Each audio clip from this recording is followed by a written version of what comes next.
25ஆம் நிதியாண்டில் இன்றைக்கு 31.19 லட்சம் கோடிகளாக அது உயர்ந்து 16% வளர்ச்சியை நாம் இன்றைக்கு தொற்றிருக்கிறோம் என்பதை மிகுந்த மகிழ்ச்சியோடு உங்களோடு நான் பகிர்ந்து கொள்கிறேன்.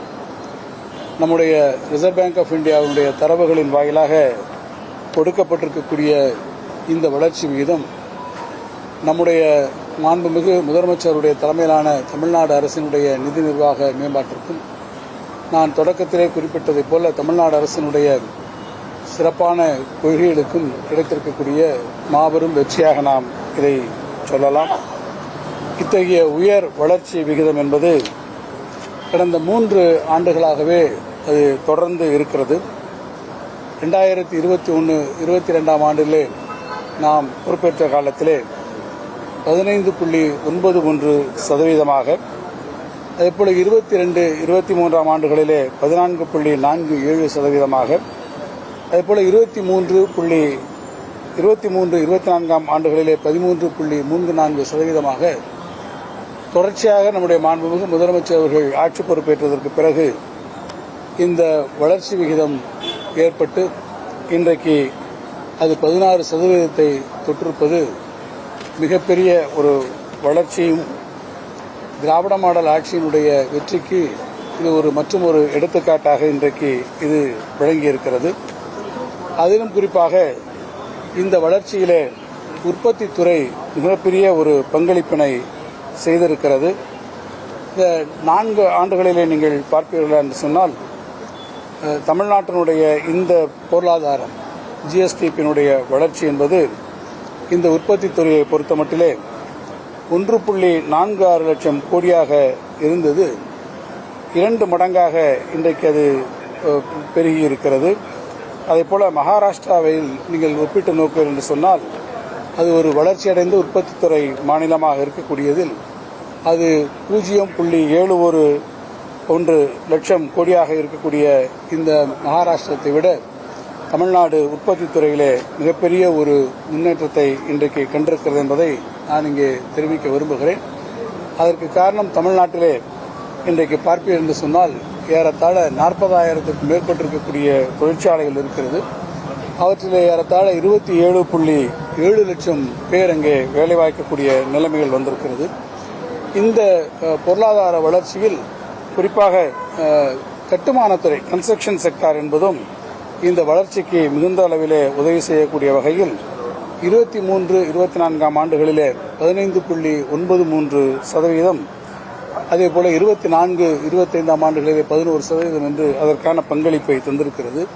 அதேபோல சேவைத்துறையை எடுத்துக்கொண்டால் சர்வீஸ் செக்டார் எடுத்துக்கொண்டால் அது தமிழ்நாட்டினுடைய வளர்ச்சியிலே ஏறத்தாழ 53% ஜிபிஏலே அது தன்னுடைய பங்களிப்பை செலுத்தி ரியல் குரோத் என்கின்ற வகையிலே 24-25ஆம் ஆண்டுகளில் நம்முடைய சர்வீஸ் செக்டார் 11.3% அளவிற்கு தன்னுடைய பங்களிப்பை தந்திருக்கிறது.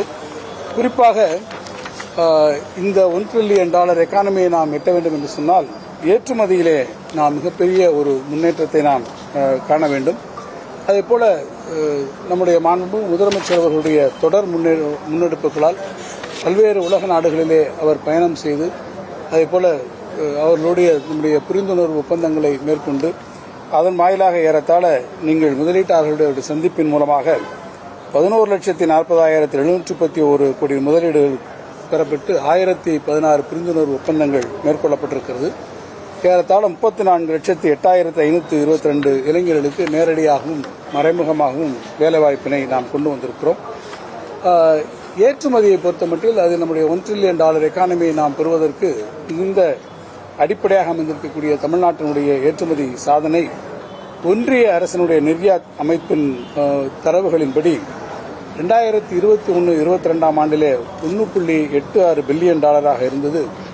22-23 $5.37 பில்லியன், 23-24 நிதியாண்டில் $9.56 பில்லியன், கடந்த ஆண்டு 24-25 நிதியாண்டில் $14.65 பில்லியன் இந்த மின்னணு பொருள்களுடைய ஏற்றுமதி 3 ஆண்டுகளிலே ஏறத்தாழ 7 மடங்கு அது அதிகரித்திருக்க ஏறத்தாழ 700% உயர்ந்திருக்கிறது என்பதை நம்முடைய நெறியாத் அமைப்பு தெரிவித்திருக்கிறது. எனவே இந்த மின்னணு பொருட்களுடைய ஏற்றுமதியிலே மிகப்பெரிய ஒரு லீப் ஃப்ராகிங் என்று சொல்லக்கூடிய முன்னேற்றத்தை நம்முடைய தமிழ்நாடு பெற்றிருக்கிறது. இவை அந்நியிலே வெல்ஃபேர் மெஷர்ஸ் என்கின்ற வகையிலே நாம் அனைவருக்கும் தெரியும். தமிழ்நாடு வளர்ச்சி விகித குறியீடுகளிலே அவர் கொண்டு வந்திருக்கக்கூடிய பல்வேறு திட்டங்கள், கலைஞர் மகளிர் உரிமை தொகை திட்டம், விடியல் பயண திட்டம், மாதிரி காக்குங்கரங்கள் திட்டம், நான் முதல்வன் திட்டம், காலை உணவு திட்டம் என்கின்ற பல்வேறு திட்டங்களின் மூலமாக தமிழ்நாட்டினுடைய வெல்ஃபேர் ஸ்கீம்ஸ், மக்களுடைய நலத்திட்டங்களிலும் தமிழ்நாடு அரசு ஒரு மாபெரும் கவனத்தை செலுத்தி இருக்கிறது. அதேபோல ஜிஆர் என்று சொல்லக்கூடிய கிராஸ் என்ரோல்மெண்ட் ரேஷியோ இன்றைக்கு உயர்கல்வியிலே 47%, அகில இந்திய சராசரி 28.4% இருக்கிற போது தமிழ்நாடு இன்றைக்கு 47% வந்திருக்கிறது. அதேபோல நீங்கள் அதுக்கேற்ற மாதிரி நிறைய ஹையர் எஜுகேஷன் இன்ஸ்டிடியூஷன்ஸையும் பெற்றிருக்கக்கூடிய மாநிலமாக நாம் இன்றைக்கு வந்திருக்கிறோம். நான் சட்டமன்றத்திலே கூட சொன்னேன், பிஸ்கல் டெபிசிட் என்று சொல்லக்கூடிய அந்த நிதி பற்றாக்குறையை நாம் எப்போதுமே அந்த நிதி மேலாண்மைக்கு உட்பட்டு தான் நாம் அதை கையாண்டிருக்கிறோம் என்பதையும், அது மாநில ஒட்டுமொத்த பொருளாதாரத்தை ஜிஎஸ்டிபியில் நீங்கள் பார்ப்பீர்கள் என்று சொன்னால் அந்த நம்முடைய பிஸ்கல் டெபிசிட் என்பது 3% உள்ளாகவே வரக்கூடிய 25-26 இந்த நிதியாண்டில், நம்முடைய நிதியாண்டில் அது கட்டுப்படுத்தப்படும் என்றும் நான் தெரிவித்திருக்கிறேன். அதே போல நீங்கள் டெட், கடனுக்கும் மாநிலத்தினுடைய ஒட்டுமொத்த உற்பத்தி மதிப்பீட்டிற்குமான அந்த ரேஷியோவையும் நாம் பார்ப்போம் என்று சொன்னால் அது கடந்த 21-22 27% இருந்தது. 24-25 அது ஏறத்தாழ 26% அது குறைவாகவே வந்திருக்கிறது என்பதையும் நான் இங்கே எடுத்துக்காட்ட விரும்புகிறேன். எனவே ஒட்டுமொத்தமாக நீங்கள் பார்ப்பீர்கள் என்று சொன்னால் தமிழ்நாட்டினுடைய இந்த மிக ஒரு ஸ்ட்ராங் growth, மிகுந்த நீடித்த ஒரு நிலையான வளர்ச்சி என்பது நம்முடைய லோ இன்ஃப்ளேஷன் ரேட் மெயின்டைன் பண்ணுவதாக இருந்தாலும் சரி, அல்லது ஃபாரின் டைரக்ட் இன்வெஸ்ட்மெண்ட்ஸ் வருவதாக இருந்தாலும் சரி,